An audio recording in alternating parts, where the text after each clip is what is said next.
ओम नमो भगवते वासुदेवाय। श्रीमद्भागवते प्रथमस्कन्धे अथ तृतीयोऽध्याय। श्रीकृष्णाय नमः। सूत उवाच। जगृहे पौरुषं रूपं भगवान् महदादिभिः सम्भूतं षोडशकलम् आदौ लोकसिसृक्षया।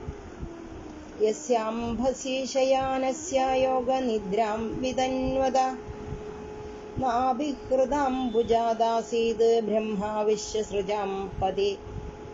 यस्यावयवसंस्थानैः कल्पितो लोकविस्तरः तद्वै भगवतो रूपं विशुद्धं सत्त्वमूर्जितम्।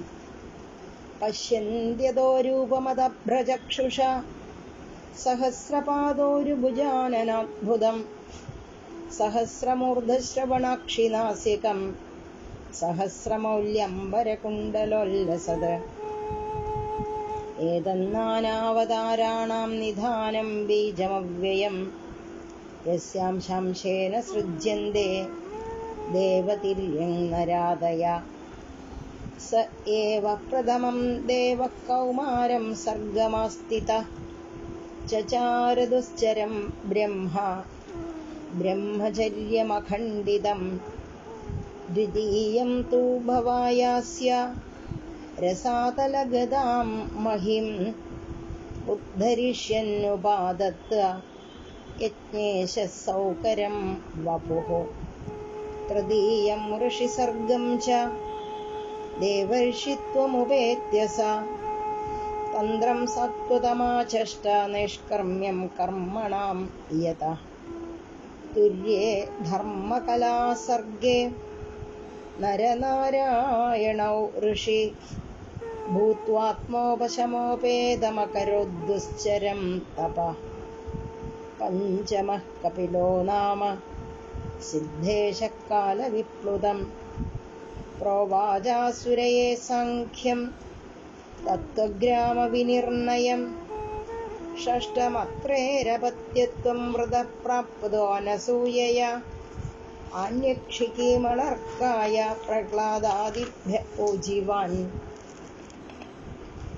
ततः सप्तम आहूत्यां ऋचेर्यज्ञोऽभ्यजायत स यामाद्यैः सुरगणैः अपात् स्वायम्भुवान्तरम्। अष्टमे मेरुदेव्यां तु नाभिर्जात उरुक्रम दर्शयन् वर्त्मधीराणां सर्वाश्रमनमस्कृतम्। ऋषिभिर्याचितो भेजे नवमं पार्थिवं वपु दुग्धे मामोषधीर्विप्राहस्तेनायं स उशत्तमा।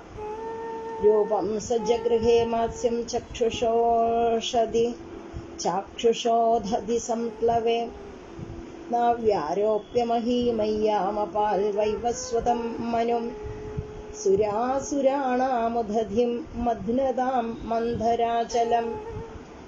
धद्रेकमठरूपेण पृष्ठ एकादशे विभु धान्वन्तरं द्वादशमं त्रयोदशममेव च अपाययल् सुरानन्यान्मोहिन्या मोहयन् स्त्रिया।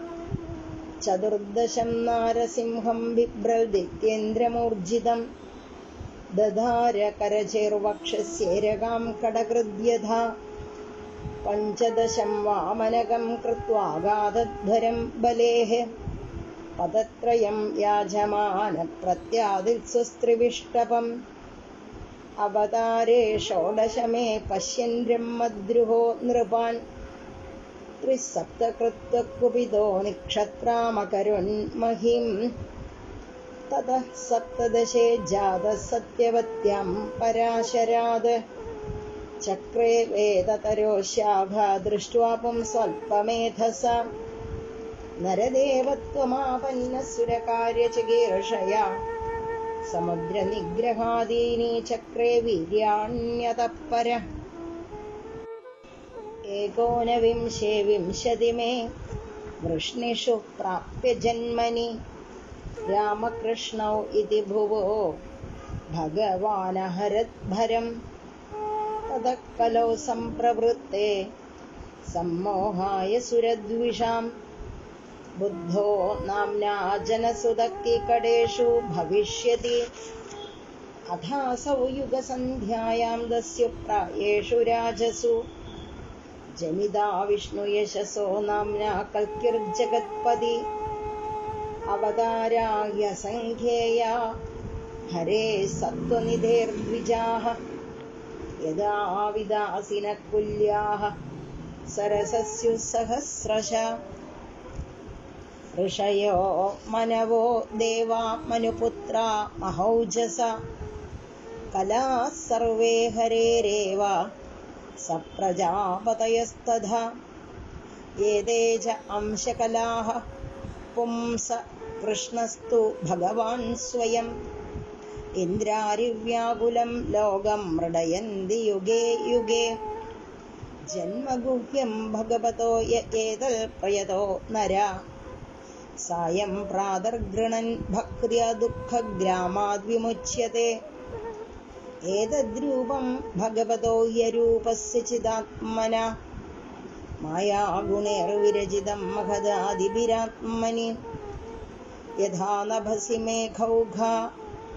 यथा नभसि मेघौघो रेणुर्वा पार्थिवोऽनिले एवं द्रष्टुरिदृश्यत्वमारोपितमबुद्धिभिः अतः परं यदव्यक्तम् अव्यूढगुणव्यूहितम् अदृष्टाश्रुतवस्तुत्वाद् सजीवो यत्पुनर्भव यत्रे मे सदसद्रूपे प्रतिषिद्धे सुसंविदा अविद्ययात्मनि कृते इति तद्ब्रह्मदर्शनम् यद्येषो परदा देवी माया वैशारदी मदि सम्पन्न एवेदि विदुर्महिम्नि स्वे महीयते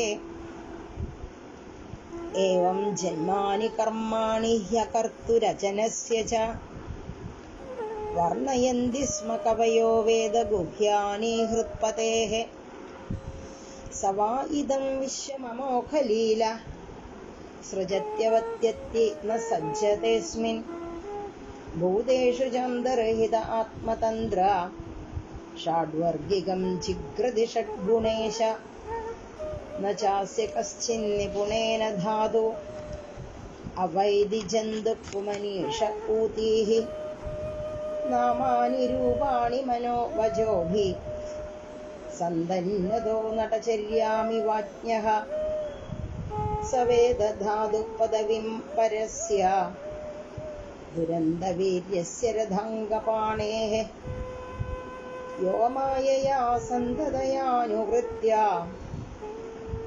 भजेत तत्पादसरोजगन्धम् अधेहधन्या भगवन्त इत्थं यद्वासुदेवे अखिललोकनाथे कुर्वन्ति सर्वात्मकमात्मभावम् न यत्र भूय परिवर्त उग्रः इदं भागवतं नाम पुराणं ब्रह्मसंहितम् उत्तमश्लोकचरितं चकार भगवान् ऋषिः निःश्रेयसाय लोकस्य धन्यं स्वस्त्ययनं महत् तदिदं ग्राहयामास सुतमात्मवदां वरं सर्ववेदेतिहासानां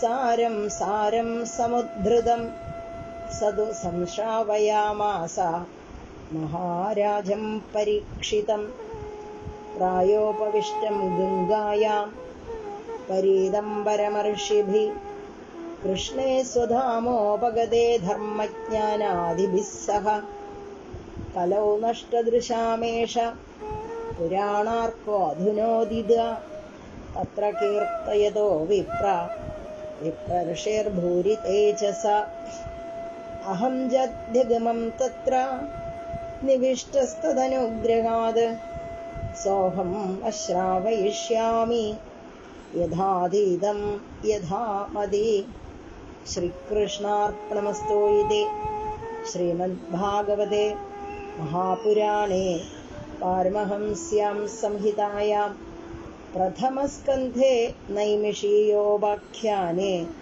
तृतीयोऽध्याय गोविन्दनामसङ्कीर्तनम्। गोविन्द गोविन्द।